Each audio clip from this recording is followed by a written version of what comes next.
Makanya saya beritahu pada saudara, bagian kita adalah taat dan lakukan. Bagian Tuhan adalah bertanggung jawab. Suatu kali saudara, saya mendapat firman Tuhan. Ini tentang minyak urapan. Bagaimana kerjanya minyak urapan sebenarnya. Suatu kali saya didapat perintah Tuhan. Dan perintahnya itu aneh. Saudara. Tuhan bicara sama saya, pergi. Kamu ke Kalimantan Barat. Karena disitulah aku akan melatih engkau berperang. Wow, saya bingung. Saya ada di Solo dan seumur hidup waktu itu belum tahu yang namanya Kalimantan itu kayak apa. Dan waktu itu saya masih ingat ikan arwana itu masih jadi ikan goreng. Nah itu tahun 93-94. Nah apa yang terjadi? Saya baca dalam kitab Yakobus tentang mengoleskan minyak dalam nama Tuhan Yesus. Nah saya tuh sekolah Alkitab, sejak saya sekolah saya tuh tidak mau berdebat dan tidak mau ribut. Kenapa saudara? Ingat kita hidup untuk menjadi berkat. Nah dan dalam hidup ini saudara harus percaya bahwa dirimu dipakai Tuhan. Nah jangan tergantung sama siapapun. Engkau harus percaya dirimu dipakai Tuhan menjadi berkat dan saluran berkat. Dan apa yang terjadi? Waktu itu Tuhan saya suruh berangkat. Waktu itu saya masih ingat saya dikasih mama saya uang 100.000 rupiah. Setelah itu tiket pulang pergi. Naik kapal namanya kapal Binaya. Saya masuk kapal barang. Saya masih ingat itu. Kerbau, sapi, ayam, setelah itu mentok, bebek, jadi satu tidur dengan saya. Nah, waktu mereka beol semua, saya menikmati beolnya. Wes, sudah ubek-ubek situ. Nah, sampai Kalimantan Barat, sampai Pontianak, Tuhan beritahu saya, engkau melangkah lagi, jalan lagi. Makanya, bagian kita adalah taat dan setia. Bagian Tuhan adalah bertanggung jawab. Amin. Nah apa yang terjadi? Saya sampai Singkawang. Setelah Singkawang, wah waktu itu saudara, terjadi kerusuhan Sanggoledo. Terjadi perang antara Dayak dan Madura. Nah tapi Tuhan nyuruh saya suruh masuk ke pedalaman kondisi perang. Gimana saudara? Nah ingat. Tugas kita adalah taat setia. Tugas Tuhan adalah bertanggung jawab. Memelihara dan menjaga. Amin. Saya dari Bengkayang langsung masuk Sanggoledo. Terus masuk. Saya masih ingat saudara. Itu sampai pedalaman. Dan pada waktu di kapal. Nah ini ada cerita tentang uang 100.000. Saudara. Tiba-tiba ada pendeta karena kena benturan-benturan, bak, kepalanya bocor. Tiba-tiba Tuhan perintahkan saya, kasih uangmu semua sama dia. Bingung enggak saudara? 100.000 doang. Saya ngomong sama Tuhan, Tuhan pendeta ini 50.000, saya 50.000. Kamu baik hati kan? Tapi Tuhan ngomong, tidak. Aduh, gini aja Tuhan. 75.000 dia, saya 25.000. Tuhan berbicara, tidak. Sekarang terakhir Tuhan. Saya 10.000 rupiah, dia 90.000. Dalam hati saya, nanti makan di sana makan apa? Kan gitu dah. Tetapi karena itu perintah Tuhan, saya lakukan. Walaupun tidak masuk akal. Ingat, bagian kita adalah taat dan setia. Bagian Tuhan adalah bertanggung jawab. Tuhan ngomong, baiklah. Uang 90.000 saya kasihkan pendetanya. Pak pendeta ini berkat dari Tuhan untuk Bapak. Pendeta yang ngomong haleluya. Saya halelupa. Kenapa? Mikir nanti di sana makan apa. Kan itu dah. Nah uang 10.000 saya pegang. Saya masuk pedalaman. Tapi ada tiket pulang pergi kapal udah ada. Nah waktu itu saudara. Sampai di sana. Waduh. Makanya kalau Tuhan yang nyuruh kita lakukan. Tiba-tiba saya diingatkan ayat. Oleskan minyak dulu. Jadi ingat Tuhan mendidik supaya kita ini mengalami. Apa saudara? Bukan dari katanya orang, tapi kita mengalami. Oleskan minyak setiap pintu. Nah waktu itu saya bingung cari minyaknya di mana, kan tidak ada persiapan. Nah ada minyak goreng. Saya minyak goreng sama penduduk setempat, saya doa. Disitulah saya baru mengerti gunanya minyak urapan. Di dalam kasus pengusiran roh. Saya berdoa, Tuhan Yesus berkati minyak ini. Sucikan minyak ini dengan darah Yesus. Menjadi benteng yang kudus. Menjadi benteng yang maha kudus. Untuk membebaskan dari yang jahat. Membebaskan dari kutuk. Menjadi pagar benteng api Roh Kudus. Demi nama Yesus.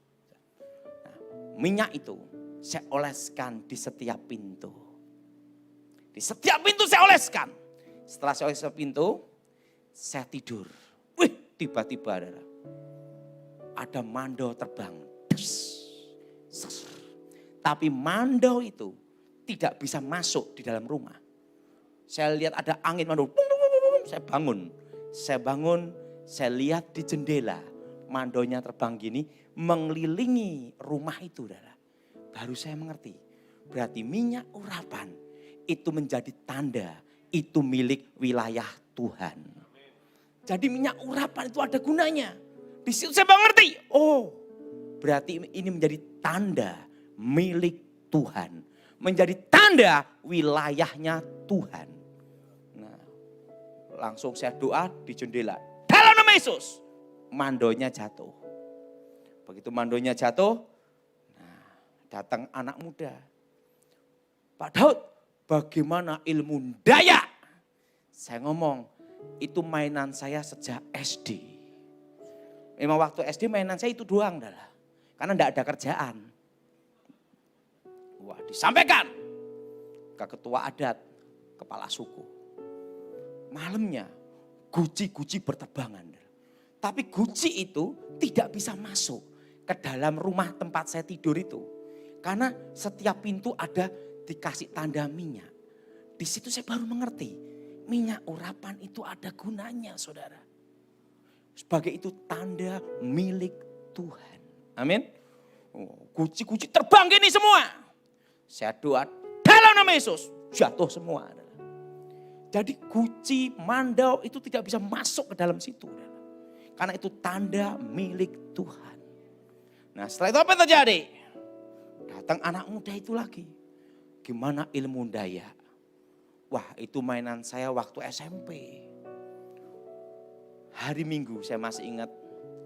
Waktu itu kan sebelumnya ada kebaktian. Saya yang khotbah, saya yang nyanyi, saya ngedarin kantong kolektor. Jemaatnya hanya satu doang. Jadi kolektornya berapa saya tahu.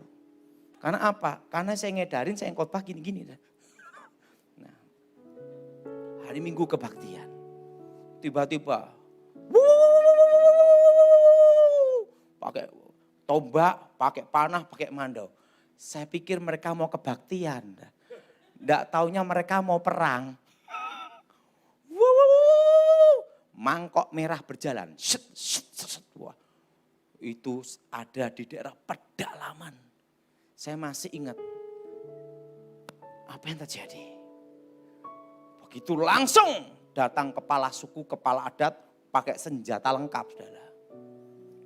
Dia tatap saya tatap dia. Dalam hati saya, udah uang bokek, ditantang bertarung. Nah, you jual, saya beli. Gitu lah. Tatap-tatapan gini. Waktu tatap-tatapan, saya doa dalam nama Yesus. Saya waktu itu dibekali cara doa. Darah Yesus hancurkan kutuk. Darah Yesus hancurkan mantra. Darah Yesus bentengi. Itu saya diajar Pak Stefanus Pinky. Kenapa? Karena saya doa Bapak kami enggak apal-apal. Karena doa Bapak kami, gimana caranya doa ini waktunya cepat. Udah kamu ngomong darah Yesus saja gitu. Nah waktu saya ngomong darah Yesus. Tatap-tatapan. Muka dengan muka. Saya doa dalam nama Yesus. Kepala suku, kepala adat ambruk semua. Begitu dua-duanya ambruk. Semua yang di kampung itu semua berlutut semua. Bertobat semua. Dan apa yang terjadi? Waktu itu pendeta Matius mau dari gereja sidang jemaat Allah. Disuruh baptis setiap hari sampai gini-gini. Kenapa? Langsung datang nyerahin bertobat, baptis, masuk baptis, banyak yang dibaptis, saudara. Dan waktu itulah Injil masuk ke dalam pedalaman. Saudara. Dan apa yang terjadi? Saat itu uang 10.000 itu tetap utuh. Kenapa? Di sana tidak ada toko. Tidak ada minimarket, tidak ada supermarket. Saudara. Jadi saudara, saya waktu itu saya masih ingat. Buruan pertama, kancil, kasihkan saya. Saya makan dulu, sisanya baru mereka. Dari babi hutan, rusa, saya makan duluan. 1 bulan, saya makan di pedalaman itu. Dan uang 10.000 itu tetap utuh. Artinya apa? Kalau Tuhan yang perintah, Dia yang bertanggung jawab. Kalau Tuhan yang perintah, Dia yang akan pelihara. Dan apa yang terjadi? Sebulan saya kembali ke sekolah Alkitab. Dan 10.000 itu saya serahkan ke mama saya utuh, saudara. Nah, di situ saya baru mengerti gunanya minyak urapan sebagai tanda milik Tuhan. Amin. Maka dari sejak itulah saya mengerti tentang minyak urapan. Jadi kalau ada doa pengusiran setan, ingat saudara tidak boleh tergantung pendeta atau hamba Tuhan. Engkau harus percaya dirimu dipakai Tuhan. Untuk menjadi berkat, menjadi alat dan sumbernya adalah Tuhan. Dan hidup menjadi berkat. Jadi saudara, jangan engkau tergantung sama orang. Engkau harus mempercayakan hidupmu pada Tuhan. Dan percaya dirimu dipakai Tuhan. Angkat tanganmu, katakan, aku percaya hidupku dipakai Tuhan.